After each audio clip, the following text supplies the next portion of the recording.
The call came while I was standing in front of 62 people at NASA. The mission director had just called my name. He was holding a framed certificate, lead structural analyst, Mars atmospheric entry mission. The room was applauding. My phone lit up on the table behind me. 11 missed calls. Portland, Oregon area code. My mother. I turned the phone face down and walked up to accept the certificate. Because the woman calling me that day, the woman who had just seen her daughter's name in a NASA press release, was the same woman who spent 11 years calling my teachers, my school counselors, every academic program I ever applied to, and telling them in a warm and concerned voice, "I've consulted with a specialist. Layla has moderate processing difficulties. She's not suited for advanced coursework." No specialist existed. No diagnosis existed. There was only her handwriting on a letterhead she had designed herself. My name is Layla Whitfield. I'm 29 years old.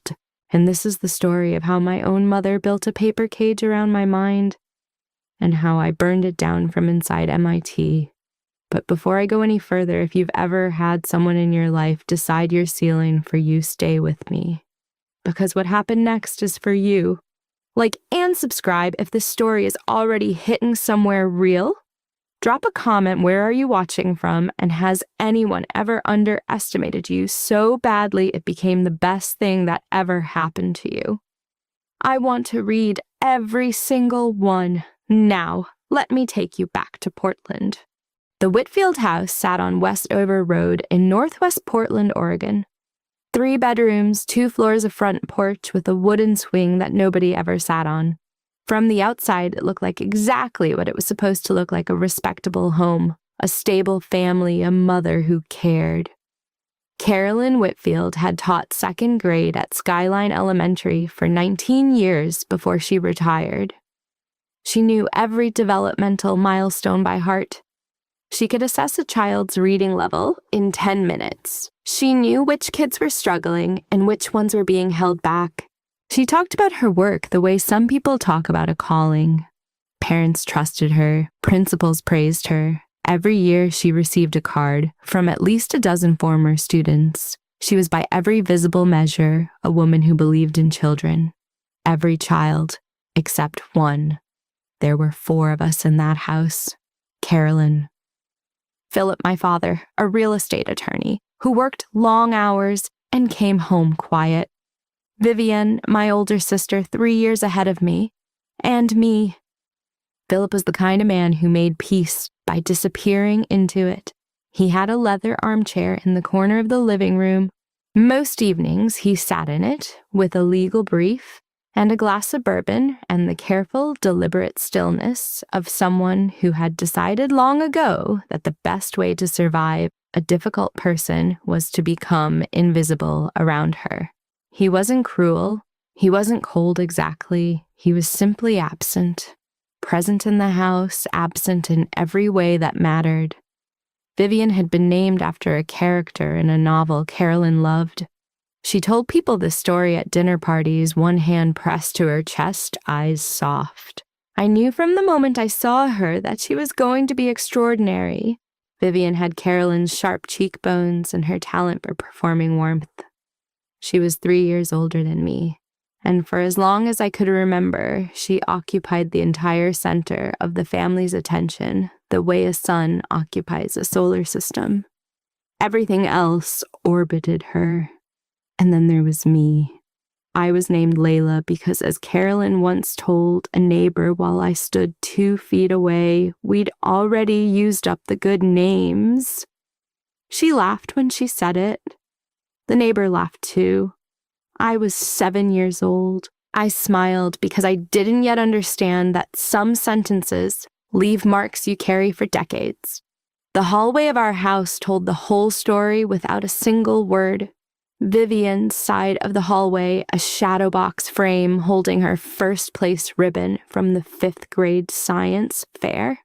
A photograph of her receiving the Young Readers Award at the Portland Public Library, age 9, a framed certificate from the Oregon Academic Excellence Program, age 11.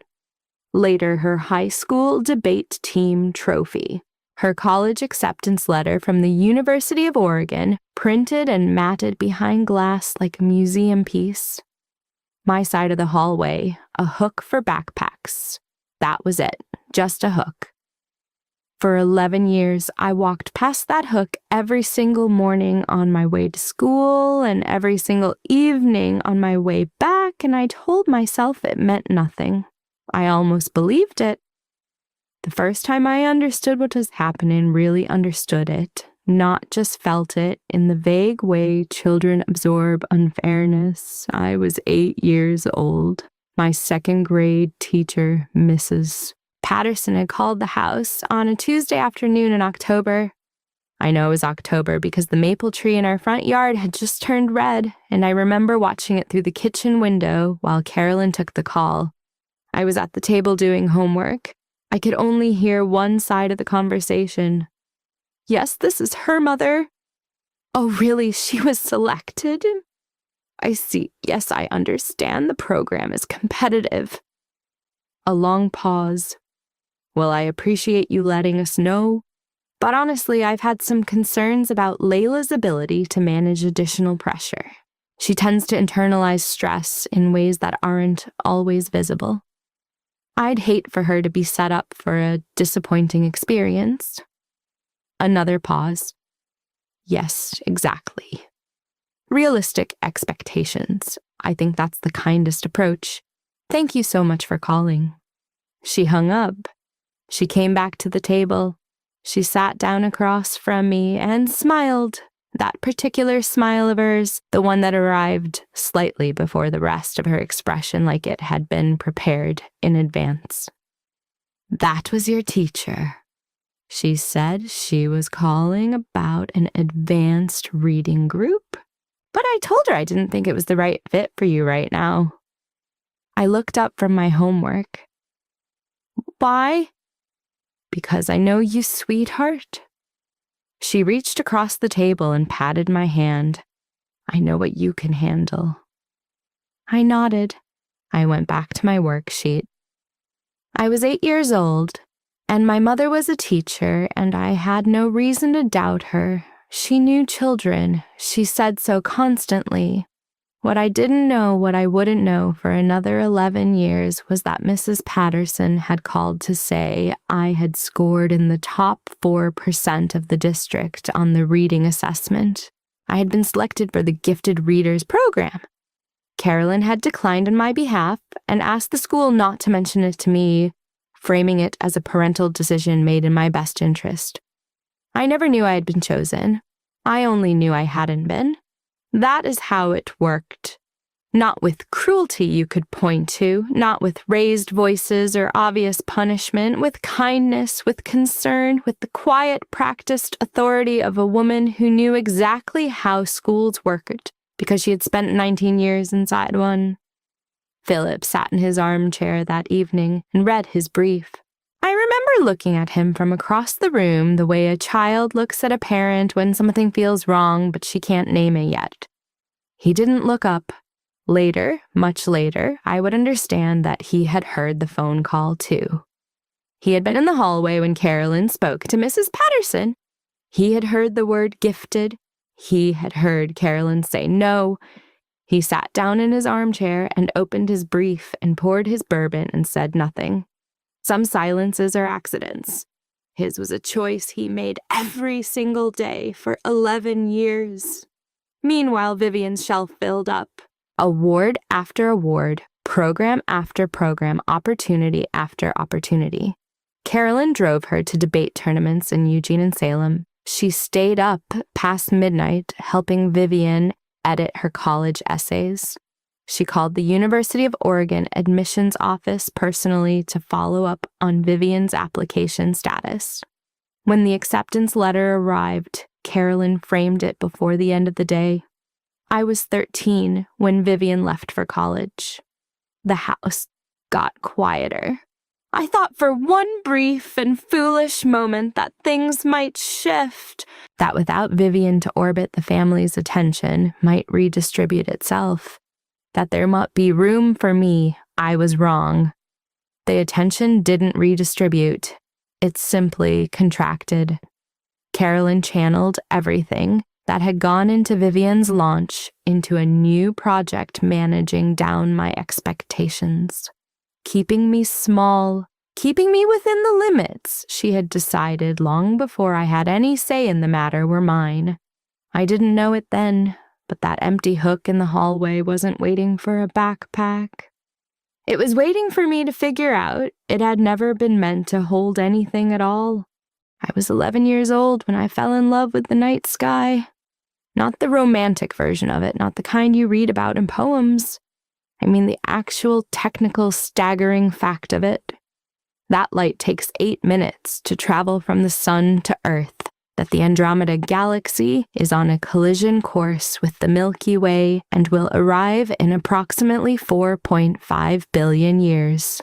That the universe is not only expanding, but accelerating, getting faster as it gets bigger, pulled by something scientists call dark energy and cannot yet fully explain. I read about all of this in a library book I had checked out on a Tuesday afternoon in 6th grade. I sat in the school library for 2 hours after the final bell turning pages, barely breathing. When the librarian finally asked me to leave, I checked out 4 more books and carried them home in my backpack. I stayed up until 2 in the morning reading. The next day, I wrote a 6-page essay. Not for class, not for any assignment.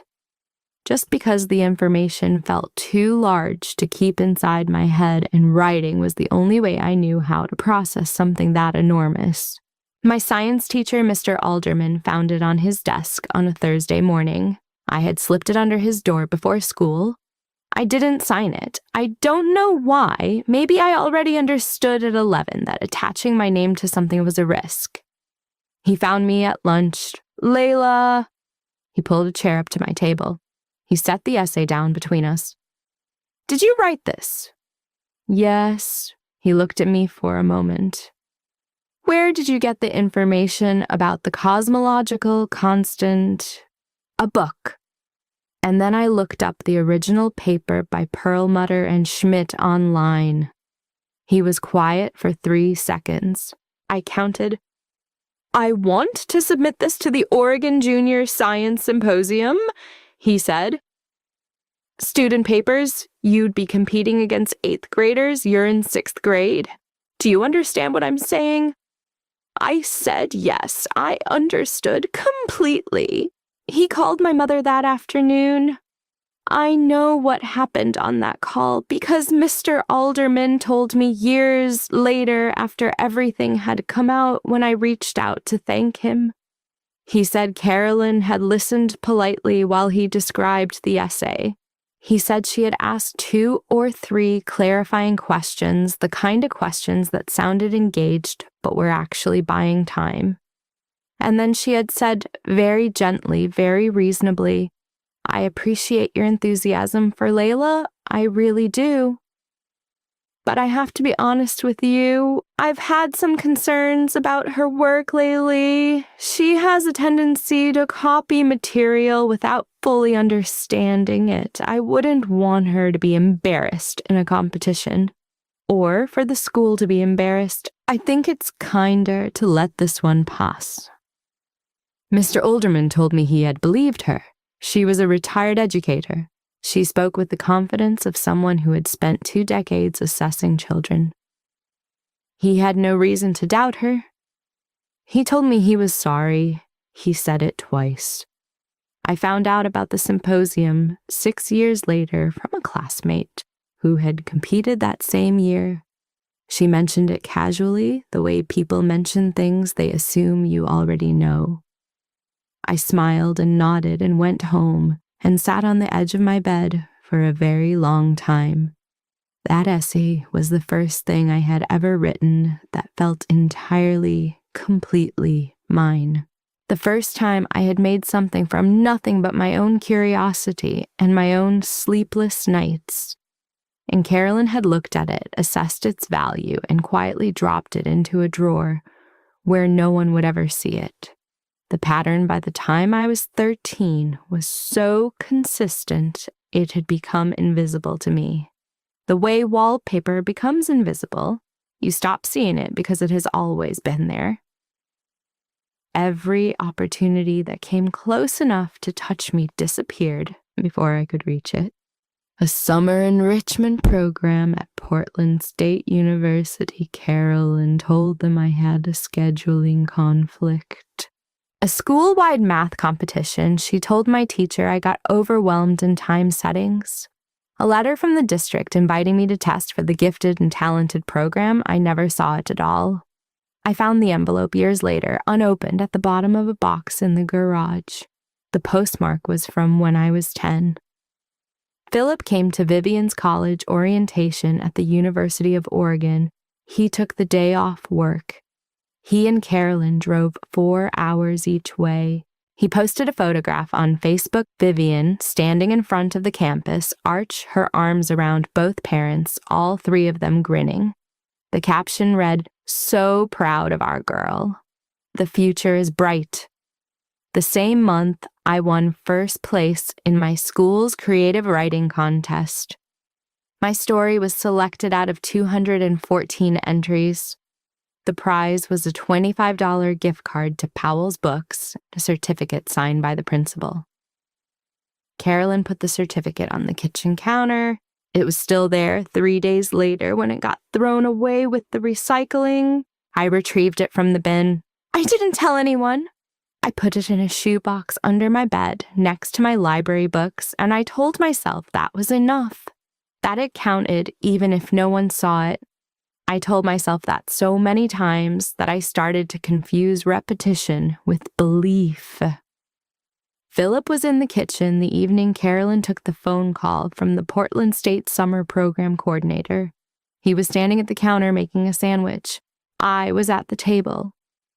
We both heard Carolyn explain in her measured, regretful voice that I had a prior commitment and wouldn't be able to participate. When she hung up, Philip cut his sandwich in half, carried his plate to the living room, and sat down in his armchair. He did not look at me. I did not look at him. We both understood in that silent and terrible way that something had just happened, and neither of us was going to name it. By the time I was 14, I had stopped applying for things. Not consciously, not in the way you make a decision.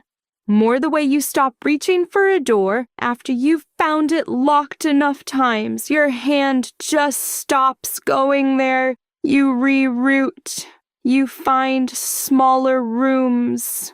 You learn to want less, because wanting has a cost, and you've been paying it since you were 8 years old. I got straight A's in every class from 6th grade through 9th grade. Not because anyone celebrated them. Nobody framed them. Nobody posted about them. I got straight A's because the work made sense to me, and because it was the one thing in my life I could control, and because at night, when the house was quiet, I could open a book about orbital mechanics or stellar evolution, and for a few hours, the universe was exactly as large as it actually was, not the small and manageable version my mother had been carefully constructing for me since before I knew what construction looked like. I kept my grades in a folder in the shoebox under my bed right next to the writing certificate. Nobody knew the shoebox existed. That was the worst part. Not the unfairness, not even the losses, one by one like lights going out in a building you're trying to navigate in the dark. The worst part was that I had started to believe her. Not completely, not yet, but the seed was there, planted so early and watered so consistently that I couldn't always tell where her voice ended and my own began. I was 14 years old and I was already shrinking. I didn't know it then, but the worst was still ahead of me. And so was the person who would change everything. The summer I turned 15, Oregon State University ran a 2-week STEM residential program for high school students on their Corvallis campus. 40 spots. Applications open to any student in the state with a demonstrated interest in science or engineering. Room, board, and instruction all covered. No cost to the family. I found the flyer in the school counselor's office in February of that year, tucked into a display rack between a brochure about college application timelines and one about managing test anxiety. I stood in that hallway for 4 minutes reading it. I read it 3 times. Then I took it home and hid it inside my physics textbook. For 2 weeks, I thought about nothing else. I understood by then that I could not apply through the house. Any application that went through Carolyn, any phone call, any letter, any email to our home address would be intercepted and quietly dismantled before it ever reached me. I had watched it happen enough times to recognize the pattern, even if I couldn't yet name what it was. So I used the school's email system. I filled out the application form in the computer lab during lunch on a Tuesday in early March while the rest of my class was in the cafeteria. I listed my school as the contact address. I asked my biology teacher, Mrs. Hendricks, to write a recommendation without telling her why I was being so specific about confidentiality. She asked no questions. She submitted the letter the next day. I was accepted 3 weeks later. The confirmation email arrived at my school inbox on Thursday morning. I read it 4 times at the library computer, then printed it and folded it into my textbook next to the original flyer. I had done it on my own, without asking permission, without routing anything through Carolyn, without giving her the opportunity to make a phone call on my behalf. For 11 days, I allowed myself to believe I had found the gap in the fence. Then the email came.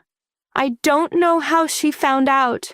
My best guess years later is that she called the school about something unrelated, a form, a scheduling question, one of the routine administrative calls she made periodically to maintain her presence, and someone mentioned it in passing.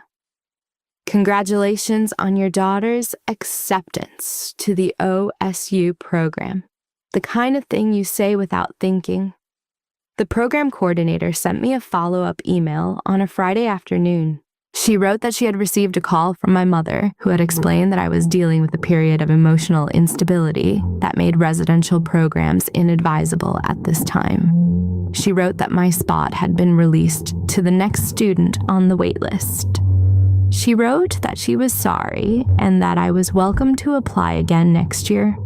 I sat in the computer lab and read that email until the words stopped meaning anything. Then I closed the browser, picked up my backpack, and walked home. Carolyn was in the kitchen when I arrived. She was making dinner, something with pasta. The radio was on. She looked up when I came in and smiled.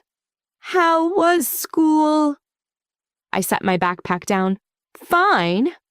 I went upstairs. I sat on my bedroom floor with my back against the bed. I stayed there for a long time. I didn't cry. I had moved past the crying stage somewhere around age 12. What I felt instead was a kind of settling the slow, heavy descent of a belief I had been resistant for years, finally finding its resting place at the bottom of me. Maybe she was right. Maybe I was too unstable. Maybe the fence wasn't something she had built. Maybe it was something I was. That thought, that specific poisonous thought sat inside me for 6 weeks. And then I met Dr. Arthur Lowe. He arrived at Lincoln High School in September of my junior year as the new AP Physics teacher. He was 61 years old, recently retired from a faculty position at Reed College teaching high school because, as he told us on the first day of class, he had found that teenagers asked better questions than graduate students. The class laughed. I wrote it down. His verse lesson was not about physics. He walked in, set his briefcase on the desk, looked at 22 students for a moment, and then wrote a single equation on the board. Not a formula, not a definition, just a question formatted like an equation. What do you believe about yourself, and who told you to believe it? He tapped the board with his chalk. Think about that, he said. We'll come back to it. Then he opened his textbook and began teaching orbital mechanics. I was 16 years old, and I had never heard an adult ask that question out loud.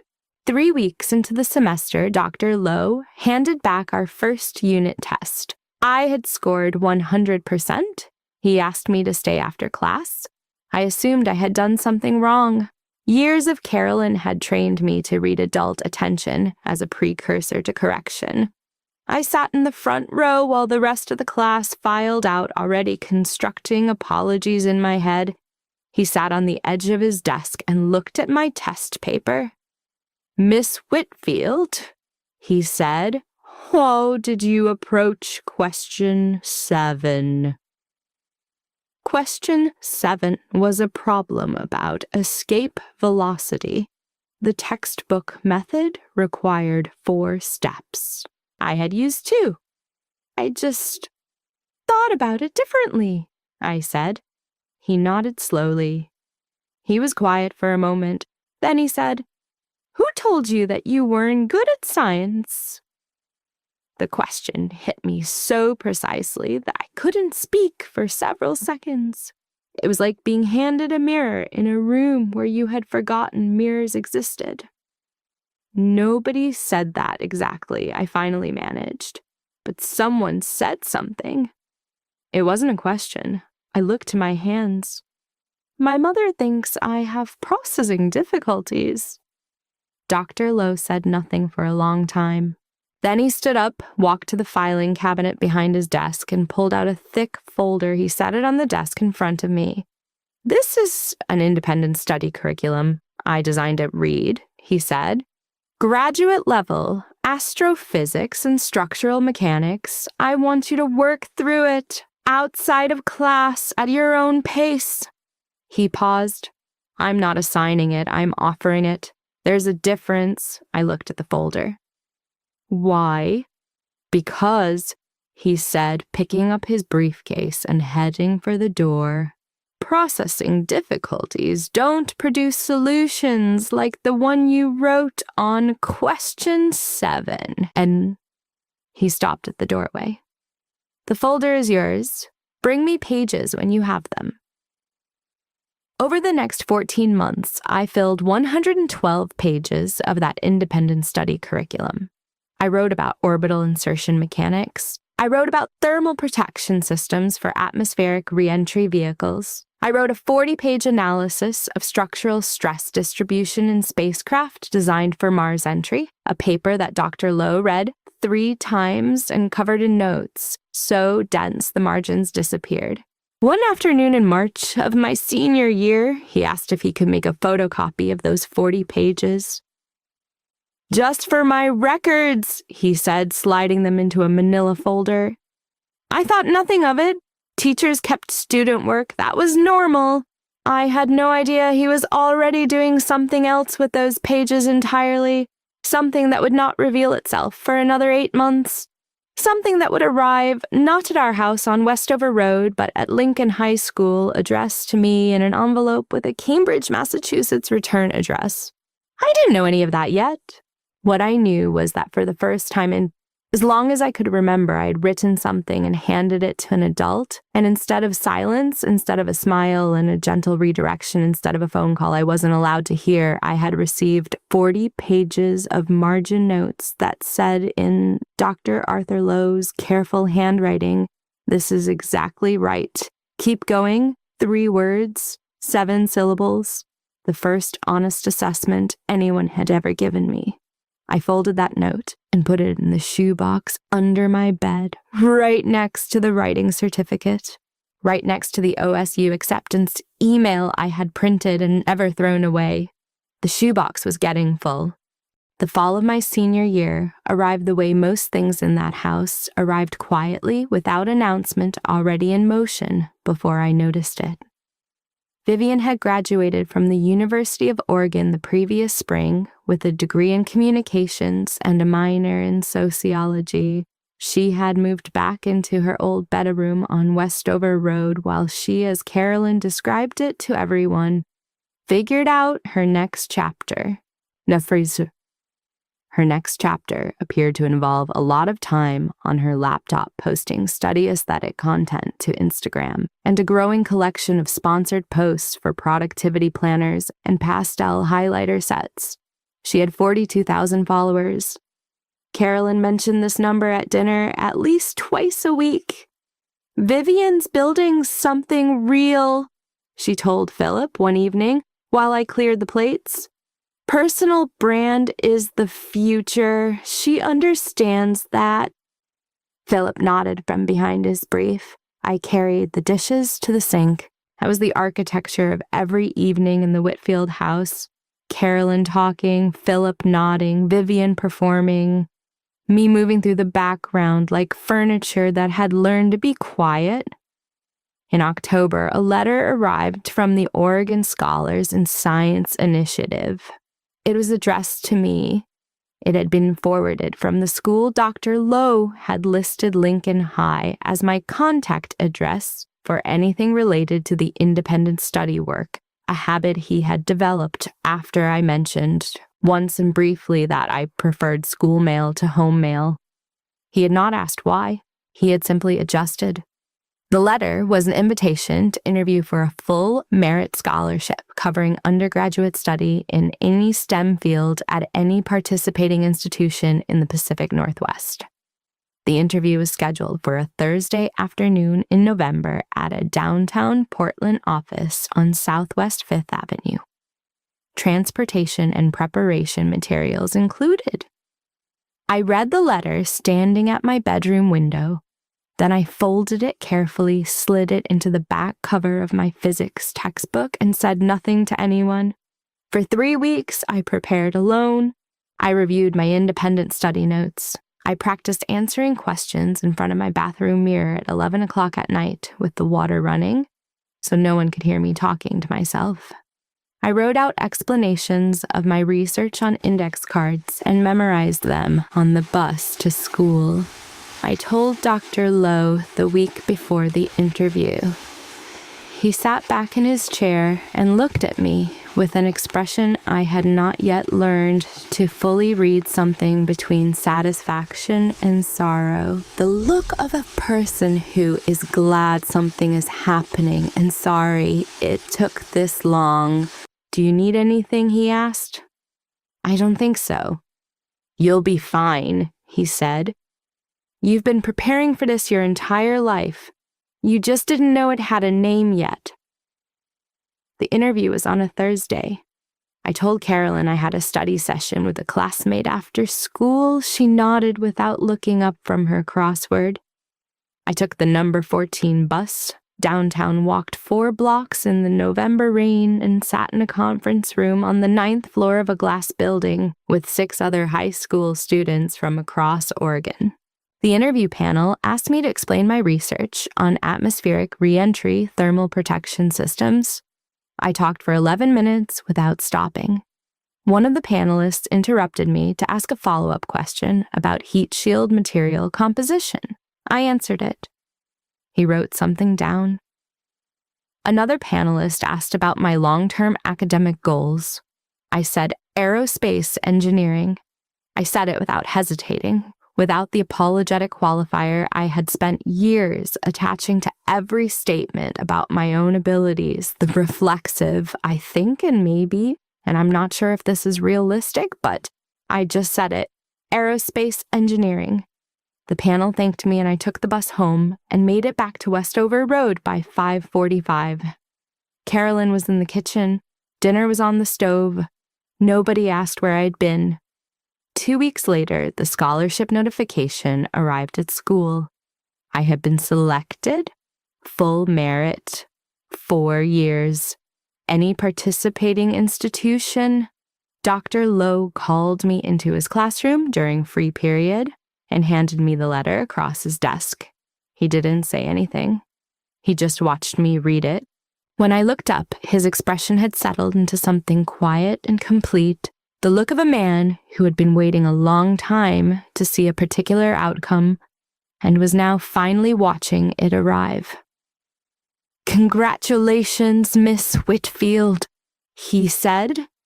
I folded the letter, I put it in my bag, I thanked him and walked out into the hallway and stood against the row of lockers for 30 seconds with my eyes closed. I had done it. Alone. Through the gap in the fence. But the fence had one more move left. That evening, Carolyn announced at dinner that Vivian had been invited to speak on a panel at a Pacific Northwest Content Creators Conference in Seattle. 48 attendees. A hotel ballroom on 2nd Avenue. Carolyn had already started planning the celebration dinner. Higgins on Southwest Broadway, the same restaurant where she had taken Vivian for every milestone since high school graduation. "I was thinking Friday the 14th, Carolyn said, already reaching for her phone to make the reservation. "Layla, that works for you? Yes, you don't have anything?" It wasn't a question. It was a statement dressed as one. I looked at my plate. Friday the 14th was the same evening the scholarship program was hosting a welcome reception for selected students and their families at a venue on the Portland waterfront. An event I had not told Carolyn about. An event I had planned to attend alone. "I have something that evening," I said. The table went still. Carolyn looked up from her phone. "What do you have?" "A school thing." "What school thing?" Philip set down his fork with the careful, deliberate slowness of a man removing himself from a conversation before it started. "A science program event," I said, "for a scholarship." The word landed in the middle of the table like something dropped from a height. Carolyn's expression did not change. That was the thing about Carolyn. Her face never gave anything away in real time. The processing happened somewhere internal and visible, and the response that emerged was always already finished, already composed, already wearing the right costume. "A scholarship," she repeated. Her voice was warm, curious, the voice she used with second graders who had given a wrong answer she needed to gently redirect.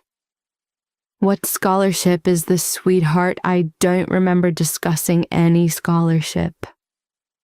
"I applied on my own." A pause. 3 seconds. "On your own." She tilted her head slightly, "Without talking to me first." "Yes." She looked at Philip. Philip looked at his plate. "Well," Carolyn said, setting her phone down and folding her hands on the table, "I think it's wonderful that you're exploring options, but Vivian's panel is a significant milestone. Family comes first. I'm sure the program would understand a conflict." She picked her phone back up and began typing the reservation. Dinner continued. Nobody said anything else. I ate the rest of my meal in silence. I cleared the plates. I went upstairs. I sat on my bedroom floor with my back against the bed, the same position I had collapsed into the night I found out about the OSU program 2 years earlier. But something was different this time. This time, I did not feel the heavy settling of defeat finding its resting place. This time, something else was settling, something harder, something that had been building for 11 years in shoeboxes and library books and late nights and margin notes and a 40-page paper that a retired Reed College professor had quietly folded into a manila folder. I reached under my bed and pulled out the shoebox. I opened it. The writing certificate, the OSU acceptance email, the scholarship notification. Every straight A report card going back to 2nd grade, creased and faded and slightly warped from years of being kept in the dark. I laid them out on my bedroom floor, one by one. Then I went to my desk, opened my laptop, and began searching for something I had told myself for years was not meant for someone like me. The Massachusetts Institute of Technology. Application deadline January 1st. I had 6 weeks. And for the first time in my life, 6 weeks felt like more than enough. I applied to MIT on a Tuesday night in December at 11:47 in the evening, sitting at my desk with the bedroom door locked and the house completely silent around me. I had spent 6 weeks preparing. Every evening after dinner, after the dishes were done, and Carolyn had settled in front of the television, and Philip had retreated to his armchair, I went upstairs and worked. I pulled from the shoebox. I pulled from Dr. Lowe's independent study curriculum. I built a portfolio from things that had never been meant to be a portfolio, the 40-page reentry paper, the orbital mechanics analysis, the essay about dark energy I had written at 11 years old that Mr. Alderman had never been allowed to submit. My personal statement took 11 drafts. I wrote about curiosity. I wrote about teaching myself to find answers in places I wasn't supposed to be looking. I did not write about my mother. Not directly, but anyone reading carefully would have understood that the person I was describing, the girl who learned astrophysics from library books because every formal door had been closed before she could reach the handle, had not arrived at that library by accident. I submitted the application at 11:47. I watched the confirmation screen load. Then I closed my laptop and lay down on my bed fully dressed and stared at the ceiling for a long time. I had used Dr. Lowe's email and Lincoln High's address for all correspondence. He had agreed without asking why, the way he always agreed to things that needed no explanation between us. The application was submitted. The 40-page paper was included. 3 letters of recommendation Dr. Lowe, Mrs. Hendricks, and professor from the Reed College Physics Department, Dr. Lowe, had quietly contacted on my behalf were already on file.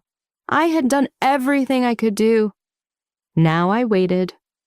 January passed. February arrived cold and gray over Portland, the kind of gray that feels permanent, the kind that makes you understand why people leave the Pacific Northwest and never come back. I went to school, I came home, I did the dishes, I sat in Dr. Lowe's classroom after hours and worked through problems. I did not tell anyone what I had done.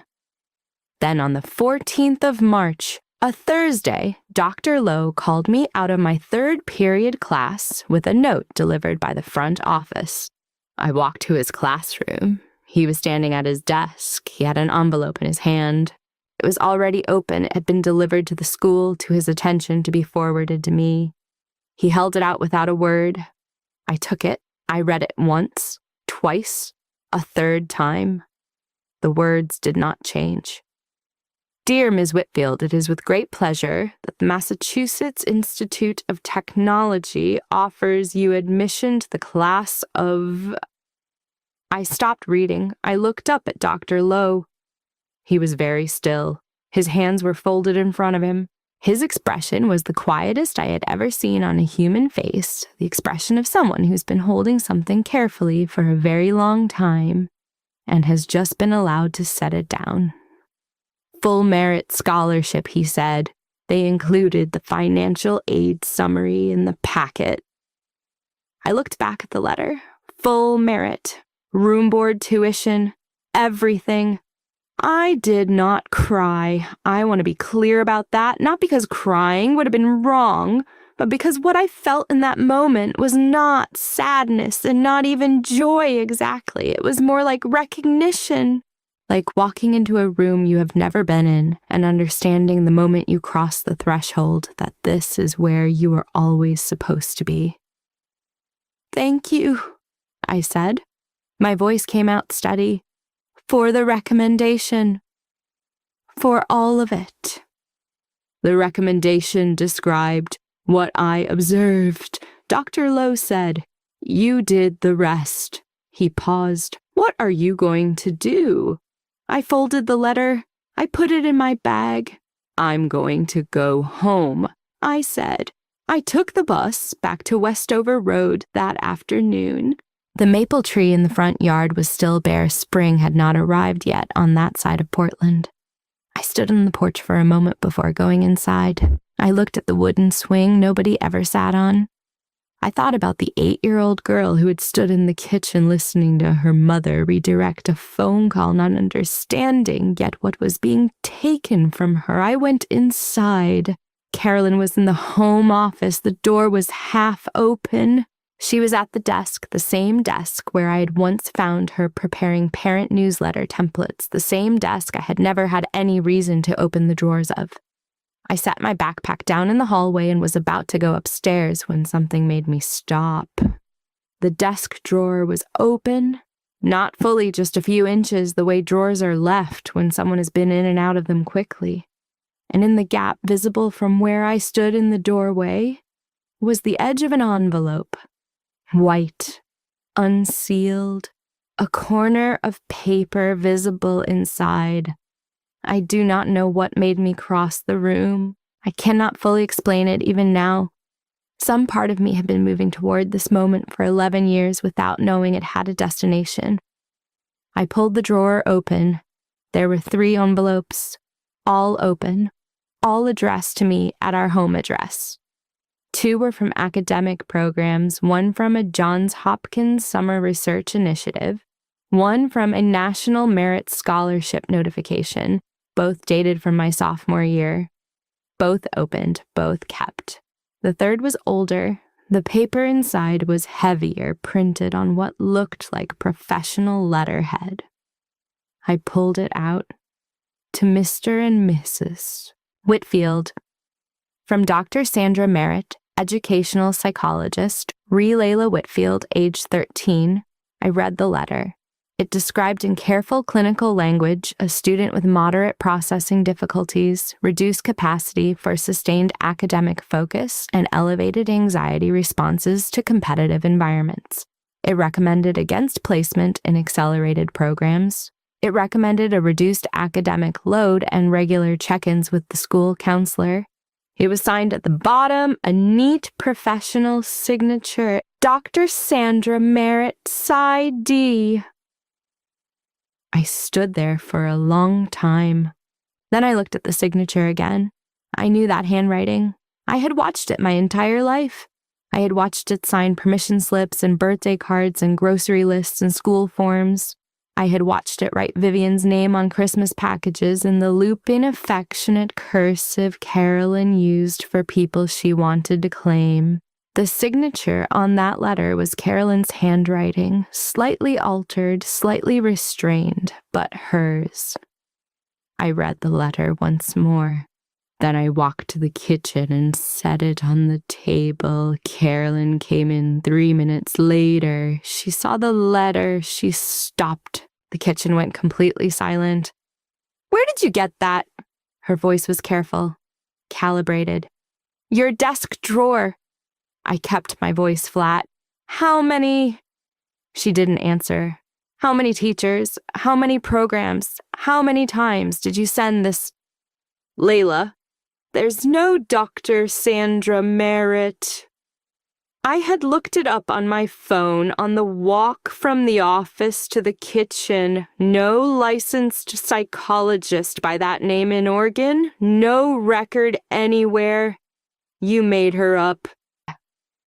Carolyn's expression shifted through 3 things in quick succession: surprise, calculation, and then the thing that replaced both of them, the thing she always returned to: compassion.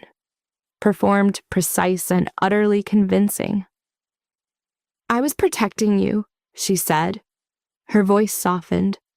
"That's all I have ever done.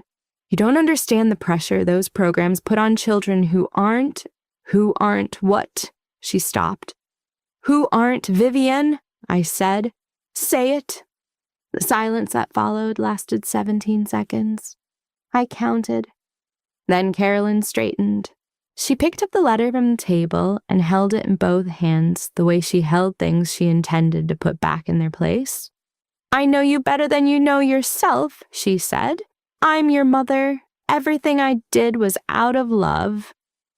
9 words. The same 9 words she had been saying in different forms for 11 years. I reached into my bag. I sat the MT acceptance letter on the table between us. She looked at it. She did not move. She did not speak. For the first time in my memory, Carolyn Whitfield's face had nothing prepared behind it. MIT had different expectations, I said. I picked up my backpack and went upstairs. I did not sleep that night, but for the first time in 11 years, the reason I couldn't sleep had nothing to do with shrinking. I left Portland on a Saturday morning in late August with 1 suitcase and a backpack. The suitcase held clothes, my physics textbooks, the shoebox, and a photograph of Dr. Lowe's classroom that I had taken on my last day of school, the chalkboard still covered in equations from our final session, the afternoon light coming through the windows at that particular angle that made everything look like it was being preserved. The backpack held my laptop, my notebooks, and the MIT acceptance letter, which I had kept folded in the front pocket every day since March. I left a note on the kitchen counter, 7 sentences. The last one read, I got into MIT. I'm going. Don't call Dr. Merritt. She doesn't exist. We both know that. I did not say goodbye to Carolyn. I did not say goodbye to Philip. Vivian was still asleep. I took a cab to Portland International Airport alone, bought a coffee I couldn't afford at the gate, and boarded a flight to Boston. I cried somewhere over Minnesota, not from sadness, or not only from sadness, more from the physical sensation of altitude, of actual distance, of the specific relief of being somewhere that Carolyn's voice could not reach me without my permission. I pressed my forehead against the cold oval window and watched the Midwest flatten out below me in the early morning light and felt for the first time in 17 years entirely and completely alone in a way that felt like freedom. MIT's campus in Cambridge, Massachusetts sits along the Charles River and looks in September like someone's idea of what a serious place should look like, all gray stone and clean lines, and the quiet, purposeful movement of people who have somewhere specific to be and the ability to get there. I arrived on a Sunday.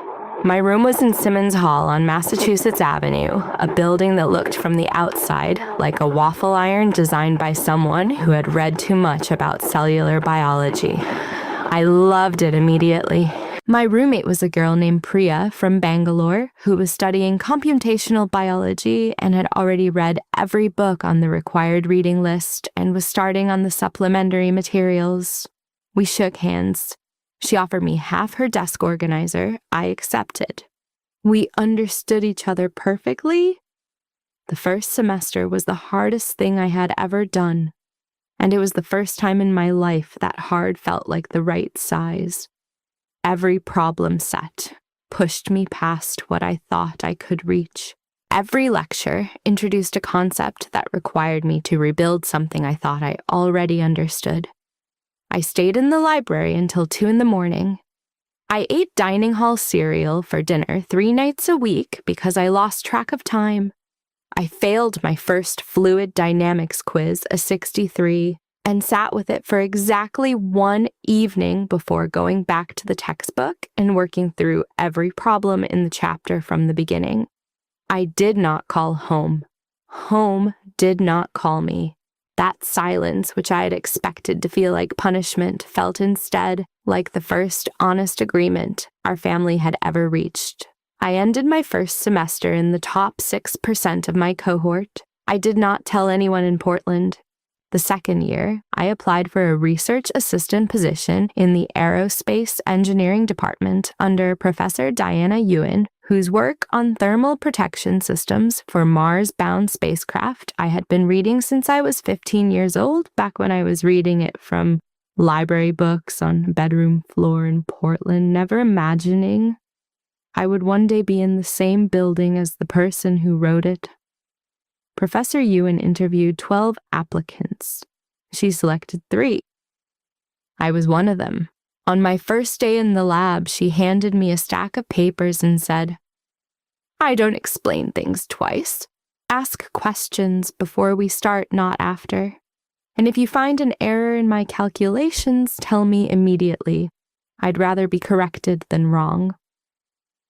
I thought of Carolyn, who had spent 11 years being neither. "Understood," I said, and I meant it completely. The research position changed everything.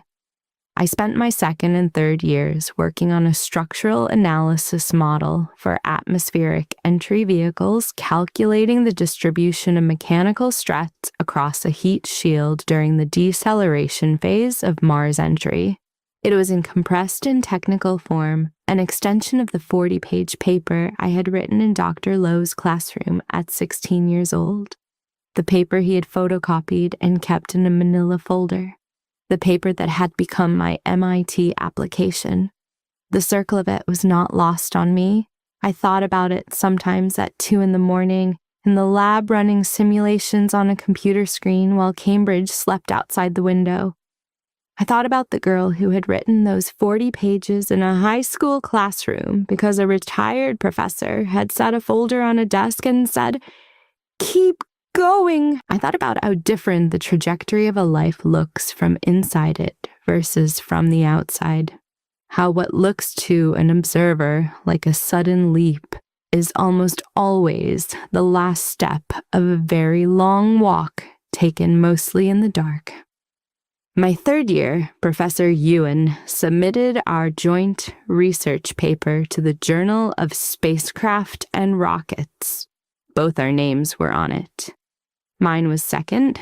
It was published in November. I printed 2 copies. One I kept, one I mailed to Dr. Lowe in Portland with a note that said, "Only page 47, thank you." He called me that weekend. It was the first phone call I had received from Portland in 2 years that I actually wanted to answer. He said he had read the paper 3 times. He said he had recognized the framework from the margins of my independent study notes. He said he was proud in the particular way that people are proud when they have watched something grow from a seed they were not sure would survive the season. I told him I was going to be okay. He said he had known that since question 7, my senior year, the offers came. 3 aerospace firms, 2 research institutes, and one afternoon in October, an email from NASA's Jet Propulsion Laboratory in Pasadena, California, inviting me to interview for a full-time position on the Mars atmospheric entry mission team. I flew to Pasadena on a Tuesday in November. The campus sat in the foothills of the San Gabriel Mountains, all low buildings and eucalyptus trees and the particular dry, sun-bleached clarity of Southern California air. I walked into the interview in a navy blazer I had bought the previous summer with money from the research stipend. I answered every question I asked, 3 of my own. They offered me the position before I boarded the return flight. I accepted from the gate at LAX, standing at the window, watching planes taxi across the tarmac. My phone pressed to my ear and the Pacific sunlight coming through the glass. I graduated from MIT on a Friday in June. Dr. Lowe flew out for the ceremony. He sat in the 3rd row of the outdoor pavilion on the Charles River Esplanade in a gray suit with a pocket square and watched me cross the stage and accept a diploma that had my name on it and no one else's claim to it. Nobody from Portland came. I had not told them, not the date, not the venue, not the flight information. I hadn't sent an invitation. This was not an oversight. After the ceremony, Dr. Lowe and I had dinner at a small Italian restaurant in Cambridge. We ordered pasta and bottle of wine that cost more than I had ever spent on a meal. We talked about orbital mechanics and about what comes after and about the specific texture of arriving somewhere you were told you could never reach. At the end of the evening, he reached into his jacket pocket and set something on the table between us. It was a photocopy. Worn at the edges, the paper slightly yellowed. 40 pages held together with a binder clip. My paper, the original. From his classroom filing cabinet. "I've been holding on to this," he said, "for the right moment." I picked it up. I turned to the first page. His margin notes were everywhere, dense, precise, enthusiastic. In the top right corner in red ink, a grade I had never seen before, a ++, exceptional work.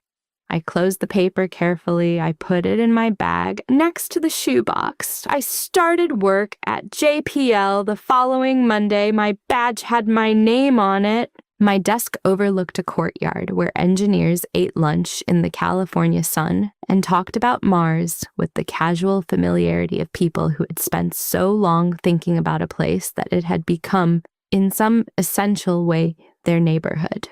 I sat down at that desk on my first morning and opened my laptop and thought about Westover Road, about the hook in the hallway, about the empty shelf, about the recycling bin where straight A report cards went to disappear. Then I thought about the shoebox. Then I opened the mission briefing and got to work. I had been at JPL for 14 months when Vivian called. It was a Sunday afternoon in October. I was on my apartment balcony on Del Mar Boulevard in Pasadena, watering the tomato plant I had been growing in terracotta pots since the previous spring. The California sun was doing what it does in October, low and amber and unhurried, the kind of light that makes everything look like it's being photographed. My phone buzzed on the patio table. Portland area code. I looked at it for 2 full rings. Then I answered. "Layla." Vivian's voice was the same as I remembered it, bright, slightly breathless, the voice of someone who had learned early that enthusiasm was a form of currency. "Oh my gosh, hi! It's been forever. It has," I said. "How are you? How's California? I've been meaning to reach out for so long. You know how it is." I waited. There was always a reason with Vivian. The warmth was real in its way, but it was also always a corridor that led somewhere specific. "So, I'm actually working on something really exciting," she said. "A book. Self-help kind of. Academic strategy mindset, all that. My agent thinks it's really timely." A pause. "And I was thinking your story would be so perfect for a chapter. You know, overcoming your challenges, the learning stuff, the perseverance angle. I think it could really inspire people, Layla." The tomato plant needed water. I kept the stream steady. "Oh, what learning stuff?" I said, a beat of silence. "You know, the difficulties you had growing up." "I didn't have learning difficulties, Vivian." Another pause, longer this time. "Well, Mom always said..." "Mom lied." I kept my voice level. There was no specialist, there was no diagnosis. She wrote the letters herself. The silence on the other end stretched out long enough that I could hear traffic on her end. Portland traffic. The particular rhythm of a city I had left 11 years ago and not returned to. What? "I work at NASA JPLE, I said. "I'm on the Mars mission team. I graduated from MIT with a full merit scholarship. I have a published paper in the Journal of Spacecraft and Rockets." I set down the watering can. "That's my story, Vivian. I don't think it fits your chapter." I ended the call. I stood on the balcony for a moment. The amber light was still doing its thing. The tomatoes were doing fine. I went back inside. 3 days later, my phone rang again. This time the name on the screen was one I had not seen in nearly 4 years. Aunt Frances.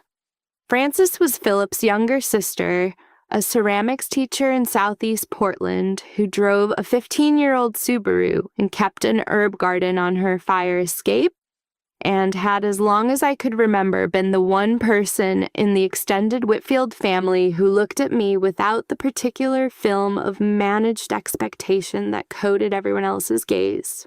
She'd called me once years ago when I was at MIT just to say she had heard I was doing well and that she was glad.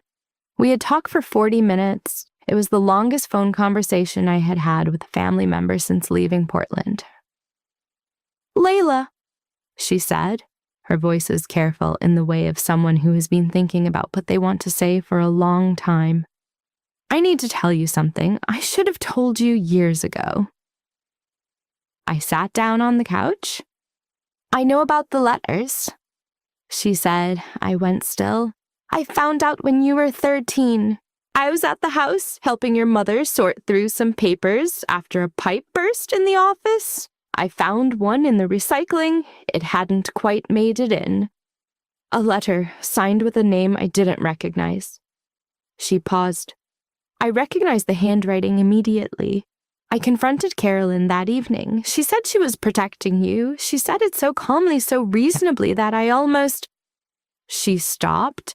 "I didn't do anything. I told myself it wasn't my place, that she was your mother and she knew you better than I did." Another pause, heavier this time. "I have regretted that every single day since." I said nothing. I was looking at a fixed point on the wall across from me, the way you look at something steady when the room is moving. "I kept a copy," Frances said, "of the letter. I don't know why, some instinct. I've had it in a box in my closet for 16 years. I want you to have it. And I want you to know that if you ever need someone to speak to what I saw, to what I knew and didn't act on, I will, whatever that looks like. Whenever you're ready." I exhaled slowly. "Thank you, Frances," I said. "I'm sorry it took me this long." "I know." We talked for another hour. She told me about her herb garden. I told her about the tomatoes. Neither of us mentioned Carolyn again. We didn't need to. Some conversations carry everything they need to carry without naming it directly. The following week, a message arrived through LinkedIn from a journalist named Carol Ashworth. She was a staff writer at the Oregonian and was working on an investigative piece about systemic gaps in Oregon's gifted education identification process, specifically cases where students had been assessed or dismissed based on informal or unverified documentation rather than standardized evaluation. She had been given my name by a source she couldn't disclose. She said she would like to speak with me if I was willing. I forwarded the message to Dr. Lowe. He called me within the hour. "It was me," he said before I could ask. "I'm sorry I didn't warn you first. Carol reached out to me 2 weeks ago about the broader issue, the gifted program gaps. I told her I had observed a specific case that I believed warranted individual attention. I didn't give her your name directly. I gave her enough context that she could find you herself, if she chose to." A pause. "I should have asked you first. That was my error." "It's not an error," I said. "You don't have to speak to her." "I know." I looked at the stack of folders on my desk. Mission briefings, simulation data, 14 months of work on a spacecraft that was going to Mars. "But I think I want to." I met Carol Ashworth on a video call the following Thursday. She was methodical and precise, the kind of journalist who takes more notes than she needs and asks the same question 3 different ways to make sure she has it right. I told her what I knew. I told her about the letters, about the programs, about the fake signature. I told her about the OSU acceptance that had been rescinded on my behalf without my knowledge. I did not tell her Carolyn's name. I told her that I had documentation, that I was willing to share it through appropriate channels. She asked me one question at the end of the call that I had not expected. "Did anyone in your family know what was happening other than your mother?" I thought about Philip in his armchair. Philip setting down his fork with deliberate slowness. Philip standing in the hallway and hearing the word gifted and walking away. One person knew. I said he chose not to act. She wrote it down. After the call, I opened my email and composed a message to Aunt Frances. I told her that a journalist at the Oregonian was working on a story. I told her that her testimony, if she was willing to give it, could matter. I told her that I was not asking her to do anything she wasn't ready for. I told her she had already given me something important by calling when she did. Her reply came within 20 minutes. I've been ready for 16 years. Tell me what you need. I sat back in my chair. Outside the window, the San Gabriel Mountains were doing what they do in late October, turning that particular shade of gold brown that means the dry season is ending and something new is about to begin. My phone buzzed. A calendar notification. Mars Atmospheric Entry Mission Full Team Briefing. Conference room, B, 9 a.m. I closed my email. I picked up my mission folder. I walked down the corridor toward the conference room, where 62 colleagues were already gathering, where a mission director was arranging certificates on a table, where in approximately 40 minutes, my phone would light up with 11 missed calls from a Portland area code. I already knew I wouldn't answer. But this time I also knew exactly what was waiting on the other end of that silence. And I knew for the first time that it had nothing to do with me. Carol Ashworth's article ran on a Thursday morning in early November. I was at my desk at JPL when the notification appeared on my phone. The headline read, "When the gatekeeper is at home, how informal documentation is failing Oregon's gifted students." The piece ran 4,000 words. My name appeared in the third paragraph attributed by choice. The section describing my specific case ran 8 paragraphs and drew on 3 sources, my own account, Dr. Lowe's testimony, and a statement from Frances Whitfield, identified as a family member, who had witnessed documentation she believed to be fraudulent and had retained a copy. The article did not name Carolyn directly. It didn't need to. Portland is not a large city. The details were specific enough.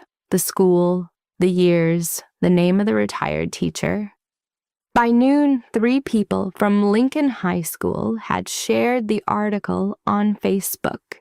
By 3 in the afternoon, someone had connected the dots in the comments section, and the name Carolyn Whitfield appeared in public for the first time. My phone rang at 4:17 p.m. Portland area code.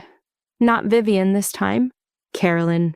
I looked at the screen. I thought about every version of this phone call I had imagined over the years. The version where I said everything, where I said nothing, where I was cold, where I was devastated, where I finally made her understand. I had rehearsed all of them in the way you rehearse conversations with people who will never give you the response the rehearsal requires. I answered, "Layla." Her voice was tightly controlled, not angry. Carolyn was never simply angry. Anger was too uncurated. This was the voice she used when something had gone wrong in a way she needed to manage. "You talked to a reporter." I did. Without calling me first, without any conversation. There was nothing left to discuss. I said, "You've had 11 years of conversation, most of it with people who weren't me." A silence. 3 seconds. "That article is full of inaccuracies."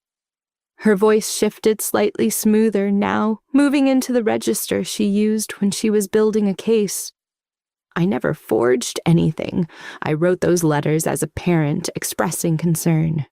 There's nothing illegal about a parent. You signed them with a fake name." I said, "You created a fake credential. You identified yourself as a licensed psychologist. That is not a parent expressing concern. That is a parent committing fraud." The word landed, I heard her breath change on the other end of the line. Everything I did, she said, was because I love you, because I knew your limitations and I was trying to stop. My voice was quiet, completely steady. Don't say that again. She stopped. You didn't know my limitations, I said. You invented them. You typed them onto a letterhead and signed a name that didn't exist and sent them to every person who tried to give me an opportunity. And you did it because you were afraid, not of me failing, of me succeeding, of me becoming something that made it harder to keep Vivian at the center. The silence that followed was the longest of the entire call. That is not, she began. I'm not asking you to confirm it, I said. I already know it. I've known it since I was 17 years old, standing in your office, holding a letter signed by a woman who doesn't exist. I just needed you to hear me say it out loud. I heard her exhale. A long, slow, carefully managed exhale, the kind that precedes a repositioning. What do you want from me, Layla? Her voice had gone softer now, almost sad. The final costume. Tell me what you want and I'll do it. I want to fix this. I know you do, I said, but not for me. You want to fix this because Portland knows, because the people who asked you every year how your daughters were doing are now reading an article in the Oregonian. That's what you want to fix. She didn't answer. I don't want anything from you, I said. I'm not waiting for an apology. I'm not waiting for an explanation. I have everything I need. I have a career I built without your permission and a life that has nothing in it that you put there. I paused. Don't call me again. I ended the call. I set my phone face down on the desk. I sat very still for a moment. Outside the window, the San Gabriel Mountains were gold in the late afternoon light. A mockingbird was doing something complicated in the eucalyptus tree by the parking lot. I picked up my mission folder and kept working. 2 days later, they came to Pasadena. I found out from my building's front desk, who called to let me know that 2 people had been asking for my unit number. I had left standing instructions when I moved no unit information to be given to anyone not on my approved list. The desk clerk described them. A woman in her early 60s, well-dressed, composed. A man of similar age, quieter standing, slightly behind her. Carolyn and Philip. 4 hours on a plane from Portland to say in person what the phone call had not accomplished. I did not go downstairs. I stood at my apartment window and looked at the street below. I could not see them from that angle. I thought about the girl who had sat on the bedroom floor in Westover Road with her back against the bed after the OSU program was taken, after the scholarship dinner was overridden, after every door closed before she could reach it. I thought about how much of her life she had spent waiting behind closed doors for permission to exist on her own terms. I picked up my phone and called Frances. They're here, I said. I know, she said. Philip called me this morning. He asked if I would reach out to you on their behalf. What did you say? I said it wasn't my place to carry that message. A pause. He also said, and I want you to hear this not because it changes anything, but because I think you deserve to know he said he was sorry. Not to me. He said it to me because he couldn't figure out how else to say it to you. She paused again. He said he heard the word gifted 11 years ago and walked away. He said he's been trying to understand why ever since. I was quiet for a moment. It doesn't fix anything, I said. No, Frances agreed. It doesn't. But I heard it. Good! I stayed at my window until the street below was quiet again. I don't know how long Carolyn and Philip waited in the lobby. I don't know what Carolyn said to the desk clerk or what expression she wore when it became clear I wasn't coming down. I know she would have managed it gracefully. She always did. They flew back to Portland the next morning, according to Frances. Carolyn said nothing publicly about the visit. Philip sent me a text message that evening, 3 sentences. No punctuation, like a man who had started writing and lost confidence halfway through. I know this doesn't help. I should have said something 11 years ago.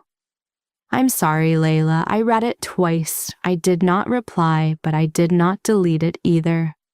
A week later, I sent a single email to Carolyn, to Philip, to Vivian.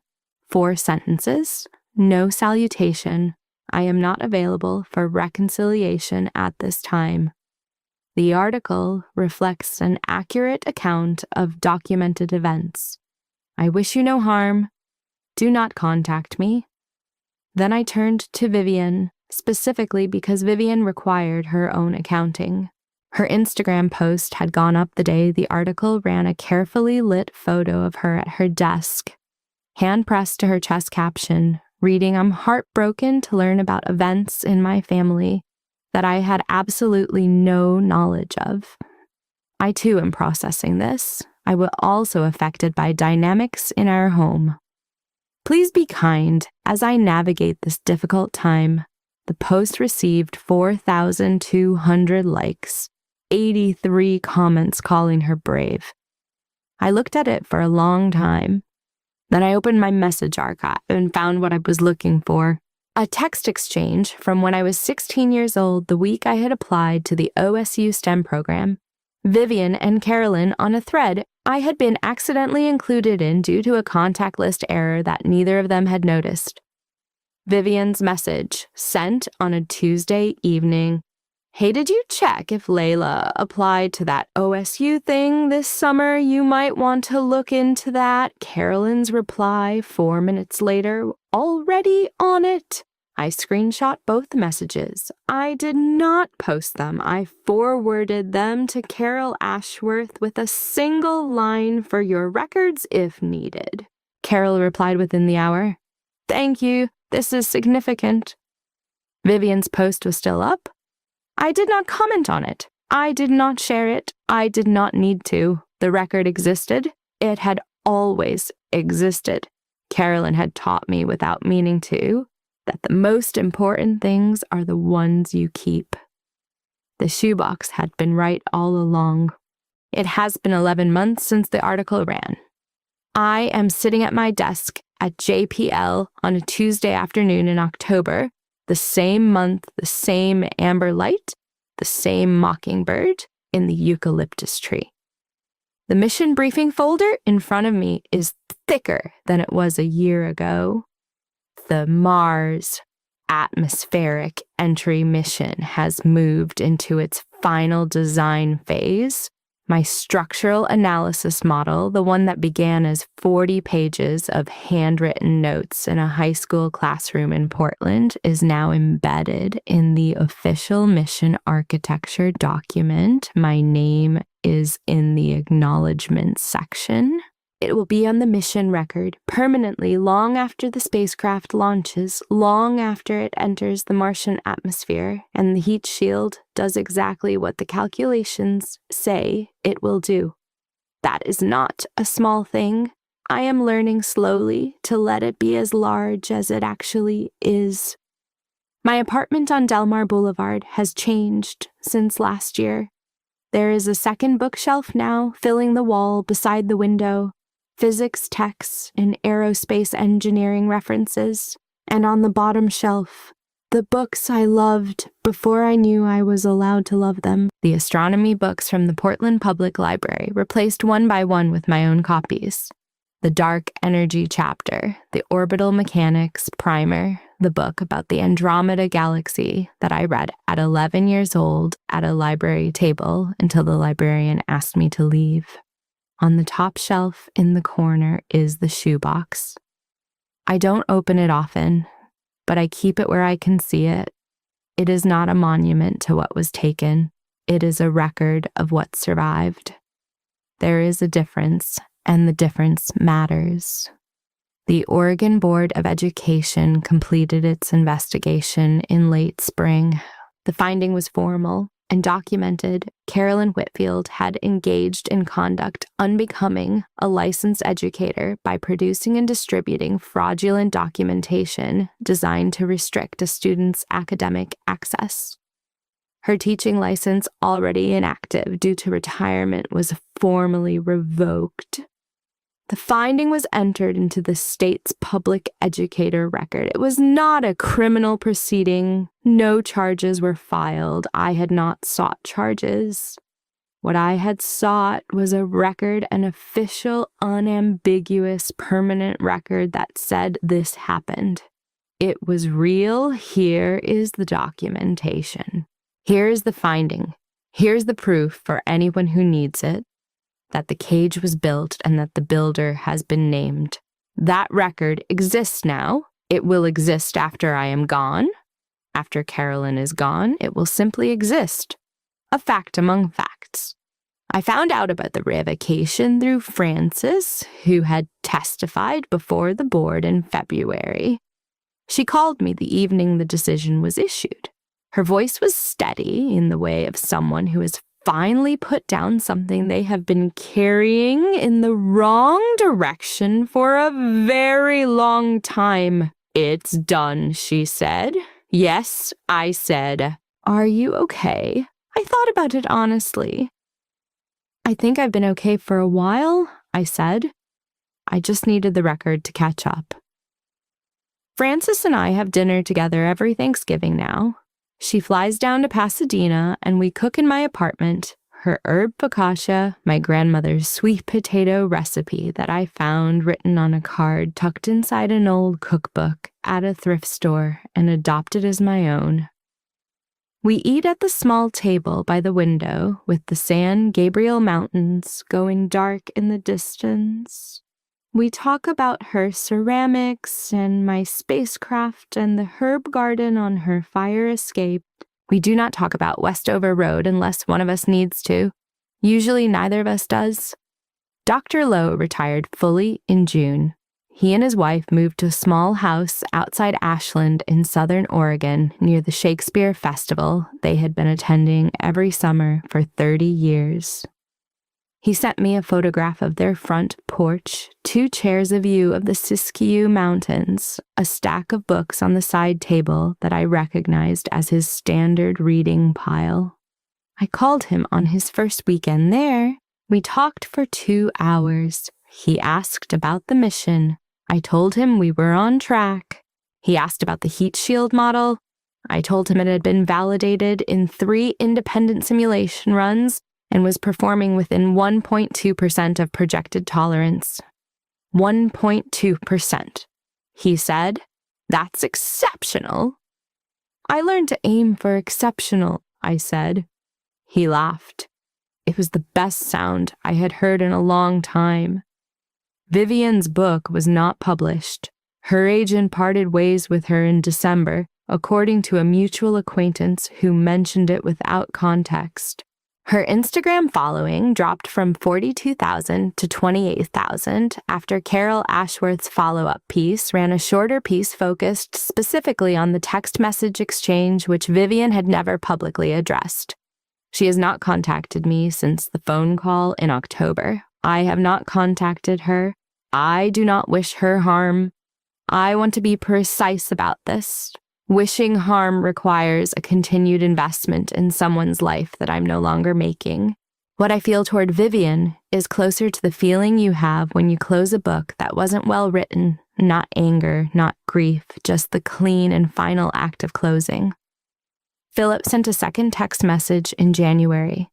Longer than the first, he wrote about the armchair. He wrote that he had sat in it for 11 years and told himself that staying quiet was a form of neutrality. He wrote that he understood now that neutrality in the presence of a wrong being done is its own kind of wrong. He wrote that he didn't expect a response. He wrote that he was in therapy. I read it 4 times. I did not reply, but I thought about it for several days. I thought about what it means to expect too little of yourself for too long and then late to finally see it clearly.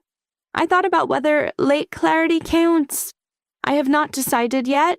I am leaving that question open for now the way you leave a window open in October, when the air is still warm enough to let in. There is no version of the story where everything is repaired. There is no conversation, no letter, no board. Finding no published paper that rebuilds the 11 years on Westover Road into something they were not. The hook in the hallway held nothing. The shelf stayed empty. The recycling bin was where straight A report cards went to disappear. Those are facts. They happened. They will always have happened. But I am 29 years old. I work at NASA. My name is on a mission document that will outlast everyone in this story. I have a bookshelf full of books I chose myself and a shoebox full of things I saved because some part of me always knew they were worth keeping. I have Francis who flies down for Thanksgiving. I have Dr. Lowe who answered a question 7 the way it deserved to be answered. I have tomato plants on my balcony and a mockingbird in the eucalyptus tree and the San Gabriel Mountains going gold every evening outside my window. I have a life that nobody built for me. That is the thing about a paper cage. It is only as strong as your belief in it. The moment you stop believing, it was never really there at all. Someone decided your ceiling a long time ago. Maybe they signed a name that wasn't theirs. Maybe they just never told you about the door that opened. The cage doesn't have to be made of iron to be real. Paper is enough if you believe it. But here is what I know. The moment you stop believing in their version of you, the cage dissolves, not dramatically, quietly, like a letter left too long in the light. You were never what they said you were. You were always what you kept in the shoebox. Thank you so much for staying with me until the end. If this story hit something real for you, please hit that like button and subscribe. I want to hear from you. Has anyone ever decided your limits before you had the chance to find them yourself? How did you find your way past it? Drop your answer in the comments. I read every single one. And if you want more stories like this, the next one is waiting for you in the description. Until then, take care of yourself. You've always been worth it.